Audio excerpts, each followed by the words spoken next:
I think for that we need to take into consideration some parameters. One, the history of relations of the United Nations and civil society, Beijing, Copenhagen, Durban, and so on and so forth, and so on, which is quite important in terms of the presence of the civil society. It was not only the political will of head of states, but also the push and the pressure by civil society at the global level.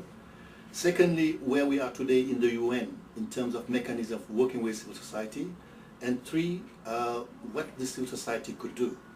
So, it seems to me that if we go back to the history of the UN, we the people is everything. Wafuna is saying the social movements for United Nations, meaning that in one hand, even the UN is an intergovernmental body, it needs really to ensure that the voice of people are heard.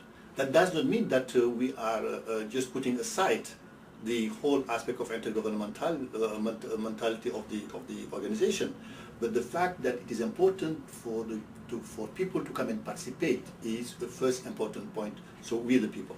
Secondly, if I go back to the Cardoso report, there are too many paradigms that are very important. One, the UN should be more outward-looking, open to non-state actors.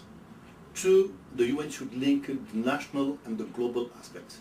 Because if we would like to have the civil society to have really a very good presence at the global level, it's absolutely important to strengthen their work at the national level, and mainly for the UN to facilitate, wherever it is needed, the relation with the government. In some cases it could be very difficult. So the national level is a key aspect in terms of a new paradigm shift between the link between the national and the global.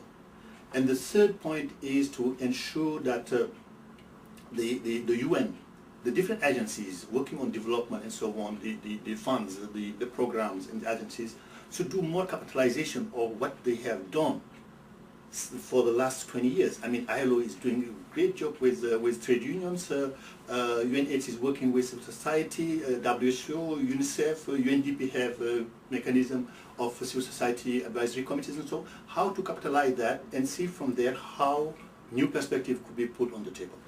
And my fourth point, which is quite important, is we are at the moment of a global crisis. We have the financial crisis, we have the food crisis, we have the environment crisis. A new global governance is absolutely critical because we are also in a situation of a global governance crisis. So having a new multilateralism, rethinking human development per se, means that we need really to ensure that civil society is participating. I'm glad you use the phrase emerging global civil society, because I think civil society has been with us certainly as long as the United Nations has been.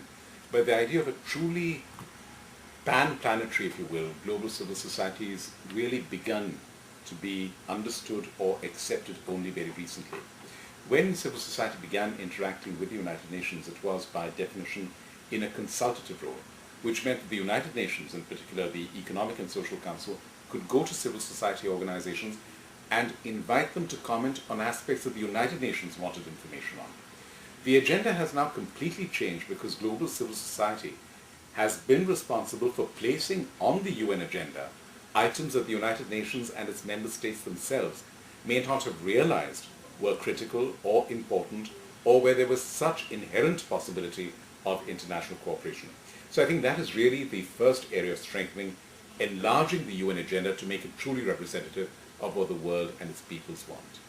The second, and I think this is something which the World Federation of the UN Associations has been particularly adept at, is translating that concern into specific projects and outcomes, by which civil society is no longer an agitator, which it should be and must be, but also a creator of solutions, of an entity, if you will, which comes to the table saying, this is the problem, this is what can be done about it, this is what is being done at a local level, this is what we believe can be done at the international level if you, the United Nations, choose to legislate, choose to take affirmative action. And that, to my mind, is really the key, not only of strengthening the partnership, but of strengthening and vitalizing the United Nations itself. So I think there's, of course, many ways to improve that relationship between civil society organizations and the United Nations system. First, it's not a new relationship. It dates back to the origin of the UN. As you know, the civil society organizations, many of them were instrumental in the establishment of the United Nations. The way the relationship has evolved, I would say, is very different from one UN agency to another one. So all the different UN bodies, whether it's UNDP or UNICEF or UNESCO or UNCTAD or us and GLS, have a different way of interacting with civil society organizations. That's for the headquarters of the UN bodies, but there's also the political aspect of it, so the member states.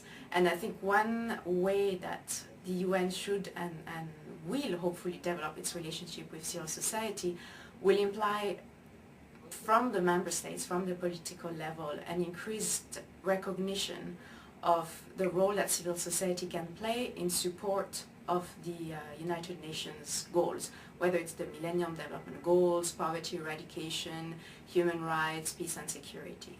So I think at the moment that's kind of the missing piece of the puzzle, that political recognition and the political will to engage civil society organizations on a level playing field with member states and with the secretariats of the UN bodies in order to develop true and meaningful partnerships that are beneficial both for the United Nations system but also for civil society organizations. And on a practical level, there's different ways to do that, but as long as the political will is not there, as long as there is a lack of understanding between the two parties, I think it will be very difficult to establish those mechanisms and make them efficient and effective, both for the UN and for member states.